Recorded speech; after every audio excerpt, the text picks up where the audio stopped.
Zoti Islami, në optikën tuaj si avokat, si e shikoni në një linjë të përgjithshme, po themi, betejën mes qeverisë dhe SPAK-ut, teksa disa ditë më parë përmes ministrit të drejtësisë Ulsi Maja, qeveria propozoi disa formula për korrigjimin e sistemit të drejtësisë. Beteja nuk është midis SPAK-ut dhe qeverisë, beteja është midis SPAK-ut dhe komplet klasës politike të degeneruar, të korruptuar të Republikës së Shqipërisë. Beteja është shumë e ashpër dhe ato kartelet që theksuan zotëritë e Departamentit të Drejtësisë së Shtetit të Bashkuara fillojnë tek krerët e dy partive të mëdha, që janë një parti që është Partia e Punës së Shqipërisë, edhe vazhdojnë tek të tjerë. Pra, kartelet janë në politikë në Shqipëri, nuk është se janë si kartelet që ka karteli drogës në Meksik, për shembull, që s'ka lidhje me politikën.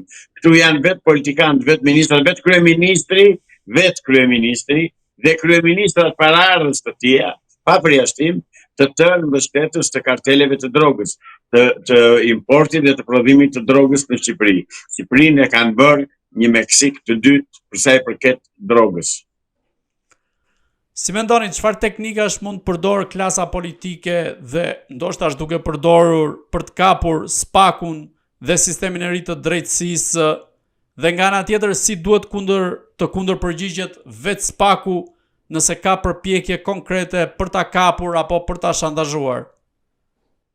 Shiko, përpjekje për ta kapur dhe për ta shantazhuar ka pasur vazhdimisht si nga Edi Rama dhe nga Sali Berisha. Ata me çdo kush duan të vënë SPAK-un në kontroll.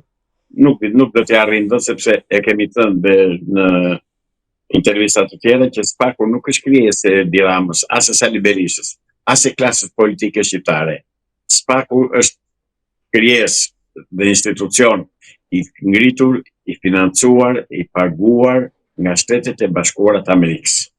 Përpasoj, Shtetet e Bashkuara të Amerikës nuk çojnë asnjë dollar di qoftë dëm për interesa X-it apo të Y-it, por këtë vepër, këtë strukturë e kanë ngritur me qëllim që të godasin komplet korrupsionin në Shqipëri. Dhe korrupsioni në Shqipëri nuk është në bazë, është në kokë, është në qendër. Në dash tek partia e Sali Berishës, te partiçka e Sali Berishës, partiçku po tani ajo, ndash dhe tek rilindja e Edi Ramës, rilindja e Partisë Punës së Shqipërisë. Pra, këta janë një lloj, këta janë tregtarët e drogës dhe pikërisht këta e luftoi SPAK-un. Nuk e arrin dot, kot lodhen, sepse shumë shpejt do marrë pushtetin në dorë qeveria teknike që është ndërtuar tuaj 20 ditë përpara, dhe këta do përfundojnë në koshin e plerave të historisë.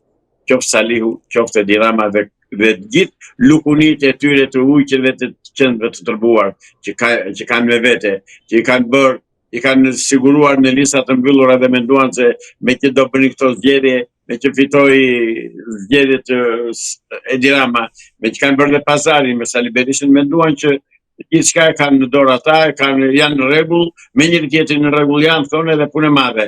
Ata e dinë mirë se ç'i pret. Ata do vënë në burg. SPAK-u nuk preket nga kurkush, nuk ka forcë në botë që ta prek SPAK-un.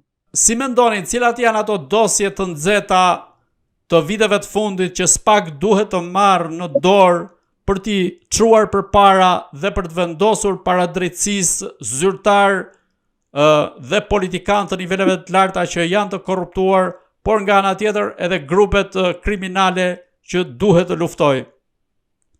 Janë vrasjet që janë bërë në kufi në 92-shin, në 90, 91, 92, piramidat, parat e piramidave, mirë them, janë krime që janë të pasbuluar akoma dhe sot e kësaj dite që janë vrarë qytetarë shqiptar ose aktivist për lëvizjen të luftës të UÇK-s, siç ishte Remzi Hoxha.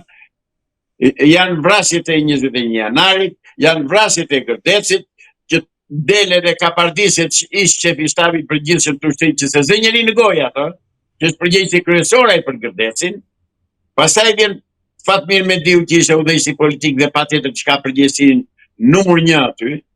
Janë një sër dosjesh të nxehta të cilat SPAK-u nuk guxon t'i prek me dorë sepse është kupola e krimit në drejtimin e shtetit shqiptar. Dhe kjo kupol krimi ka vetëm një emër.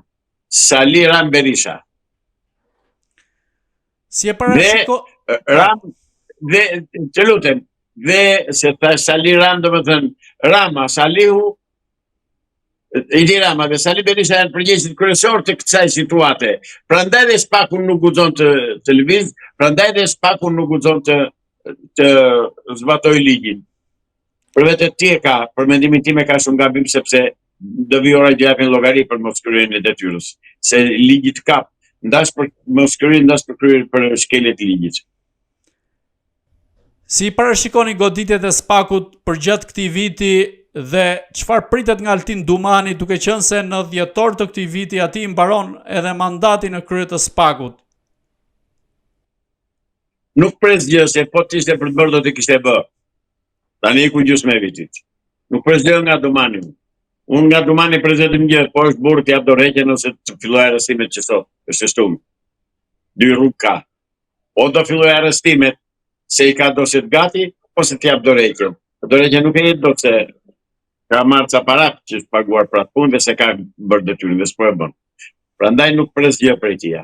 Megjithatë, nuk dihet mund nga presione ose nga detyrimi ushtrim presioni nga instanca më të mëdha mund të lëviz, po pak shpres kam tek ai njeri për të bërë këtë punë. Nuk është do këllçe kjo thot populli. Që të bësh ato arrestime duhet të jesh me të vërtet të jesh trim. Ai s'është trim. Po, a mund të marrë kurajo dhe guxim nga amerikanët, duke qenë se vetë zyrtari amerikan e takoi personalisht, po themi, në vizitën e tij të fundit? Pse s'ka marrë? Zyrtari amerikan ka qenë që pardje këtu. Dje, sot, nesër, ka qenë që të premte, më fal. Pra e thonë premte, unë e diel, çka ka bërë, çka pret Altin Dumani. Mos u bëni më me Altin Dumani se ka mbaruar funksioni epoka e Dumanit. Nuk bën dot Altin Dumani arrestime, mbaroi e punë. Ose nuk do të bëj. Nuk do. Të dyja janë.